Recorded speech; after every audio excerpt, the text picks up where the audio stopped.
Ձեռք բերեք իտալական նրբագեղ ու բարձրակարգ սալիկների նշված տեսականին, վճարելով բացառիկ 4400 դրամ 1 քառակուսի մետրի համար։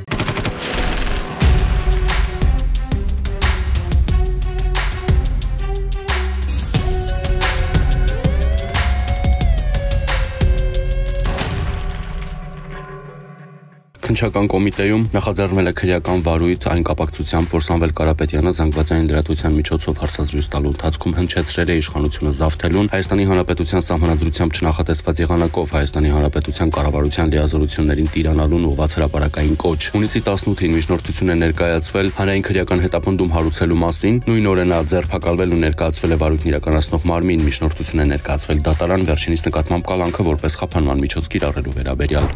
Վերաքննիչ քրեական դատարանը հրապարակել է վերաքննիչ քրեական դատարանում 44-օրյա պատերազմում Ցորի D20 դիվիզիոնի 20 զինծառայողների զոհվելու գործով որոշումը։ Դատարանը Սյունիքի մարզի ընդհանուր իրավասության դատարանի որոշումը թողել է անփոփոխ։ Հիշեցնենք, ընդհանուր իրավասության դատարանը Ջալալ Հարությունյանին մեղավոր ճանաչել ու դատապարտել 5.5 տարվա ազատազրկման։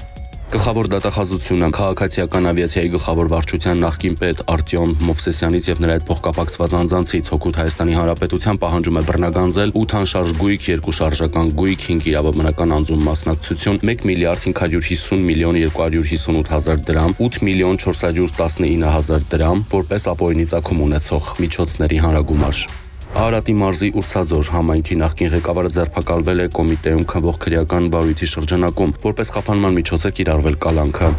Հունիսի 17-ին ոստիկանության Շենգավիթի բաժնում տեղեկություններ են ստացվել, որ Նոր Խարբերդի տներից մեկում տղամարդու կախված դիկա։ Բարեկներն ու ոստիկանները բակում պարանից կախված հայտնաբերել են տանտիրոջը 44-ամյա Արմենին։ Ըստ տեղեկությունների մահացածը 44-օրյա պատերազմի մասնակից էր եւ տանը հայտնաբերվել է նամակ նրա կողմից գրված։ Հունիսի 16-ին Շենգավիթի բաժնում տեղեկություններ են ստացվել, որ Շենգավիթ վարչական շրջանում Եղիշե Թադևոսյան փողոցում գործող հանրահայտ Էվրիկա սուպերմարկետում առանձնապես խոշոր չափի գումարի ապրանքներ են գողացել։ Պարզվել է ենթադրյալ կասկածյալների ինքնությունը եւ նրանք տեղափոխվել են բաժին։ Հունիսի 13-ին ոստիկանությունը հազանգած 28-ամյա քաղաքացին հայտնել է, որ Գայ գյուղում տան դիմաց կայանված Mercedes մակնիշի իր ավտոմեքենայից գողացել են դրամապանակը, որում եղել են բանկային քարտեր եւ գումար։ Պարզվել է, որ գողությունը կատարել է նույն գյուղի բնակիչ 28-ամյա մի երիտասարդ, նա ձերբակալվել է, տեղափոխվել բաժին, որտեղ հայտնել է, որ դրամապանակում եղած 60,000 դրամը ծախսել է, իսկ բանկային քարտերը դեն նետել։ Հունիսի 17-ին Լոռու մարզի բնակիչ 44-ամյա Կարենը իր վարած Opel մակնիշի ավտոմեքենայով Երևան-Երասխ ավտոճանապարհին վրայերթի է ենթարկել հետիոտն Արարատի մարզի բնակիչ 87-ամյա Լևիկին։ Վարորդը փախուստի չի դիմել, իսկ ժամանած բժիշկներն արձանագրել են հետիոտնի մահը։ Հունիսի 17-ին Մարտունի Վարդենիս ավտոճանապարհին բախվել են Mitsubishi եւ Nissan մակնիշի ավտոմեքենաները, վթարի հետևանքով 3 հոգի տեղափոխվել է հիվանդանոց։